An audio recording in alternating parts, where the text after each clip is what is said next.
Now this is very important concept. You can see objectives of teaching, and as I have suggested that if you wish to know more and more about aims and objectives, you go through the lecture I already uploaded on YouTube, aims and objectives.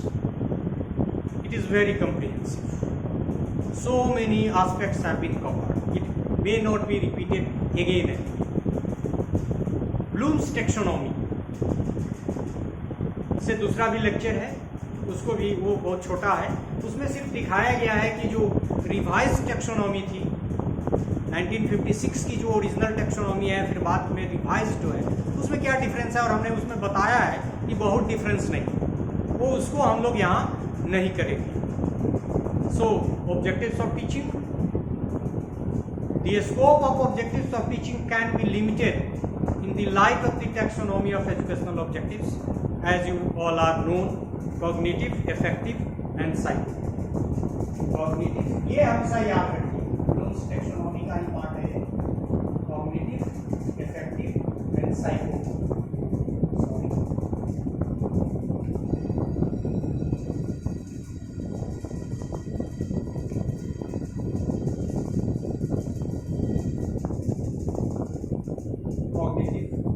पहले भी बता दिया, facts, concept, theories, principles और पढ़ने पढ़ाने से संबंधित बातें, फीलिंग, सेंटिमेंट्स, इमोशंस और क्लासरूम ट्रांजैक्शन में इंटरेस्ट, एटीट्यूड। यदि आप टीचर हैं, इफेक्टिव डोमेन का केयर लेते हैं, तो आपके क्लास के बच्चे प्रसन्न ज़्यादा रहते हैं, उनकी रुचि विकसित होती है, साइंटिफिक टेम्परामेंट डेवलप होता है, इंटरेस्टेड होते हैं, लाइक दैट।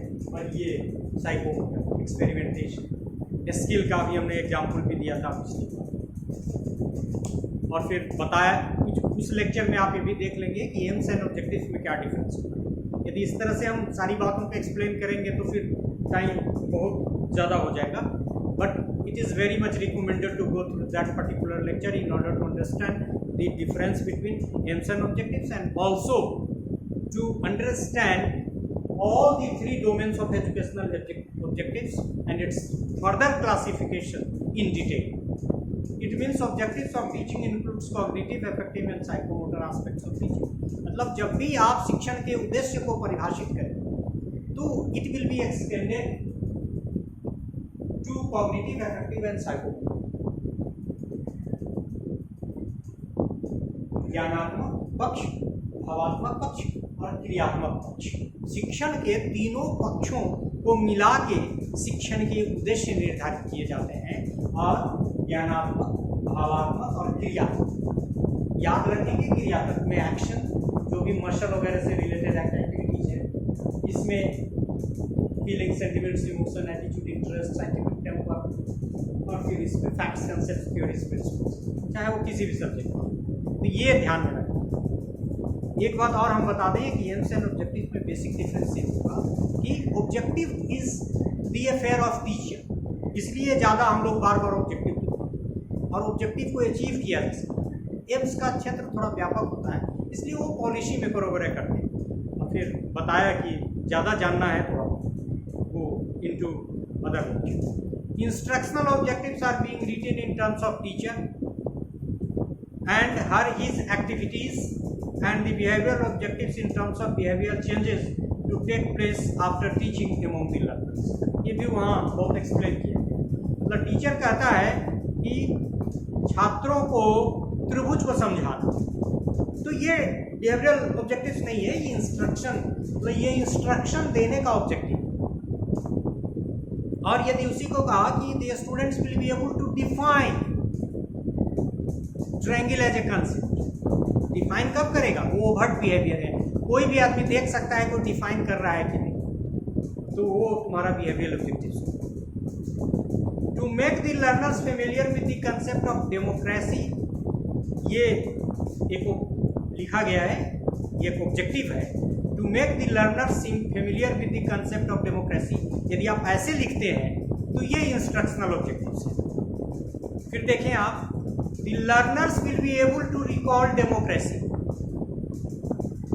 कौन रिकॉल करेगा? डेमोक्रेसी की परिभाषा यानी पूछेंगे वो बताएगा, वो उसके बिहेवियर से पता चल जाएगा, तो ये एक ऑब्जेक्टिव है। दूसरा एक और देख लें, they will be able to identify some democratic country of the world। ये बिहेवियरल ऑब्जेक्टिव्स के दो एग्जाम्पल हमने दिए और इसी तरह से आप उसको समझें। तो इंस्ट्रक्शनल का भी एग्जाम्पल दिया, बिहेवियरल का भी दिया। और बिहेवियरल का मतलब है कि लर्नर्स के टर्म में आप जब लिख रहे हैं कि आपके पढ़ाने के फलस्वरूप, आपके इंस्ट्रक्शन के फलस्वरूप कौन कौन से व्यवहार में परिवर्तन होंगे। So the learners will be able to recall democracy, एक example. they will be able to identify some democratic country of the world। और इसको फिर एक्शन वर्ब में हम और ज़्यादा क्लियर करेंगे। it needs expertise and is challenging to find behavioral objectives because it demands the specific knowledge regarding concepts that translate the behavior overtly and specifically in terms of hierarchy and types of objectives। मतलब यदि आपको उद्देश्यों को व्यवहार के सापेक्ष में लिखना है तो ये इसमें आपको मेहनत करनी है, ये एक एक्सपर्ट का काम है। जैसे यदि कोई रिकॉल करता है तो वो क्या है, यदि डिफरेंशिएट करता है तो क्या है, यदि एग्जाम्पल्स ट्रांसलेट करता है तो क्या है। तो फिर ये जो एक्सटेंडेड है cognitive, affective and psychomotor domain तक सारे ऑब्जेक्टिव्स, तो बिहेवियर के सापेक्ष में आगे हम एग्जाम्पल देंगे उसका कुछ ताकि आप समझ जाएं। लेकिन इस पे आपको कार्य करना पड़ेगा। यदि आपके एग्जाम में ऐसा क्वेश्चन आता है कि रिकॉल या रिकॉग्निशन नॉलेज में आता है, अंडरस्टैंडिंग में आता है, स्किल में आता है या इंटरेस्ट में आता है। ऑब्वियस है कि रिकॉल रिकॉग्निशन नॉलेज का पार्ट है, इसलिए नॉलेज में आएगा। तो ये इसको भी यदि आप बेसिक कंसेप्ट को समझ लें तो प्रश्न बनाने में आपको मदद मिलेगी। सो ट्रांसलेट करने में आपको, एक्शन वर्ब में ट्रांसलेट करने में आपको एक्सपर्टीज चाहिए। Usually we consider 6 objectives as knowledge, understanding, application, skill, interest and attitude. मतलब जनरली जो हम लोग लेसन प्लान बनाते हैं, बहुत पहले इस पे काम हो चुका है, तो ये भी बात बहुत कई दशक पहले की हो गई। एक ज़माने में हम लोग जब यंग थे उस समय ये चीज़ें नहीं थी। तो नॉलेज, अंडरस्टैंडिंग, एप्लीकेशन 3, इधर स्किल 4, इंटरेस्ट एंड एटीट्यूड। और ये जो 6 ऑब्जेक्टिव लिखने का प्रोविजन बनाया गया लेसन प्लान में, इसमें शुरू का 3 knowledge, understanding, application cognitive domain से संबंधित है। स्किल जैसा कि आप जान सकते हैं कि साइकोमोटर डोमेन से संबंधित है। और इंटरेस्ट और एटीट्यूड ये इफेक्टिव डोमेन से संबंधित। और हमने पहले कहा कि टीचिंग का जो ऑब्जेक्टिव है it has to be extended from cognitive to psychomotor, in between there is effective domain. तो ये इसी को ध्यान में रख के 6 ऑब्जेक्टिव्स और उसी को आधार बना के हम चर्चा भी करें। अब ये भी पूछ सकता है कि नॉलेज, अंडरस्टैंडिंग, एप्लीकेशन जो ऑब्जेक्टिव्स है ये किसको इंडिकेट करता है, किस डोमेन को, ऐसा भी प्रश्न पूछा जा सकता है। लाइक दैट फर्स्ट थ्री मतलब knowledge, understanding, application represent cognitive domain of educational objectives. Last 2 interest and attitude represent effective domain, and the 4th one, that is a skill, represents the psychomotor. The 3 domains are distinct but related to others. This distinct categorization is not like watertight compartment of educational objectives. जैसा कि हमने आपको brief किया कि AIIMS and objectives वाले lecture में जब आप जाएंगे तो इसमें बहुत क्यों सब मिला जुला है, इसके बहुत सारे उसमें रीजंस दिए गए। So you must go through the lecture if you wish to know more and more about objectives and aims. A good and effective teaching is possible only if the teacher integrately consider and apply all the 3 domains of it. जैसे गांधी ने कहा, खराब लिखावट अधूरी शिक्षा के पीछे। Psychomotor domain, typing तो करना पड़ेगा, ब्लैक बोर्ड पर राइटिंग, तो टीचिंग इज एक्सटेंडेड।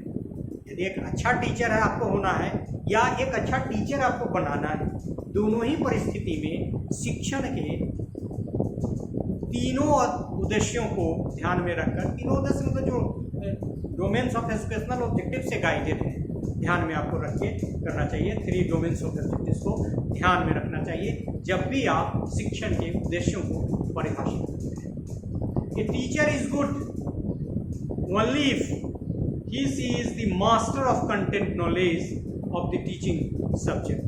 अब यहाँ हम ये दिखाने का प्रयास कर रहे हैं कि कैसे इंटीग्रेटेड है all the 3 domains of educational objective and how important they are in integrated form for teaching and effectiveness of teaching. Example सुनिए, a teacher is good only if he is a master of content knowledge of teaching subject. जो भी विषय उसको पढ़ाना है, इतिहास हो, भूगोल हो, फिजिक्स हो, मैथ्स हो, उसको कंटेंट नॉलेज, ये कॉग्निटिव एस्पेक्ट से रिलेटेड है। मतलब यदि आप कॉग्निटिव एस्पेक्ट ही आपके पास नहीं है तो आप कुछ भी हो सकते हैं, टीचर नहीं हो सकते। Again, she cannot be a good teacher without having favorable attitude towards subject and the teaching. ये effective domain है। मतलब आपको ज्ञान बहुत है लेकिन पढ़ाने के प्रति, अधिगम और शिक्षण के प्रति आपकी जो अभिवृत्ति है वो सकारात्मक नहीं, तो आपको थका देगा तुरंत। आप 10 मिनट की क्लास में ही पढ़ा नहीं पाएंगे क्योंकि एटीट्यूड आपका फेवरेट। देखिए कैसे रिलेशनशिप हमने एस्टेब्लिश करने की कोशिश की है। ये क्या है, he can not be a good teacher without having favourable attitude towards subject and teaching. ये इफेक्टिव का पार्ट, टीचर की ऊर्जा थकता नहीं है पढ़ाने। और मैं अपना ही उदाहरण आपको दूं, कभी कभी यदि हम 3-4 घंटा भी पढ़ा दें तो उस दिन तो पता नहीं चलता है, दूसरे दिन फिजिकल रिपरकशन, क्योंकि उस समय एनर्जी चैनलाइज होती है, मोटिवेशन होता है, एटीट्यूड फेवरेबल होता है, लगता है कि कुछ सकारात्मक करते हैं। पर यदि यह भाव आपके भीतर नहीं है तो आपका ज्ञान भी अधूरा रह जाएगा, आप कभी सक्सेसफुल टीचर नहीं हो सकते, आप इफेक्टिव टीचिंग नहीं कर सकते। तीसरा उदाहरण, once again without proper black board writing, better experimenting skill और optimum presentation of facial expression of a teacher cannot teach effectively and successfully. Black board पे लिखने ही नहीं आता, फेस पे कोई हाव भाव ही नहीं आता है। जैसे आप पढ़ाते हैं ना, जैसे हम लोगों ने एक स्किल पढ़ा, स्किल ऑफ वेरिएशन, ये जो आप करते हैं, it conveys, it makes your teaching more effective. So all these 3 aspects have to be taken care of in integrated form to write the objectives of teaching, to consider the objectives of teaching। क्योंकि यदि आपको knowledge नहीं है जो cognitive domain से संबंधित है तो टीचर नहीं हो सकते। आपका एटीट्यूड फेवरेबल नहीं है पढ़ाने के प्रति, आप थके हैं, हारे हैं, रुचि नहीं है, तो आपका नॉलेज भी बेकार हो जाएगा, आप प्रभावशाली शिक्षण नहीं करेंगे।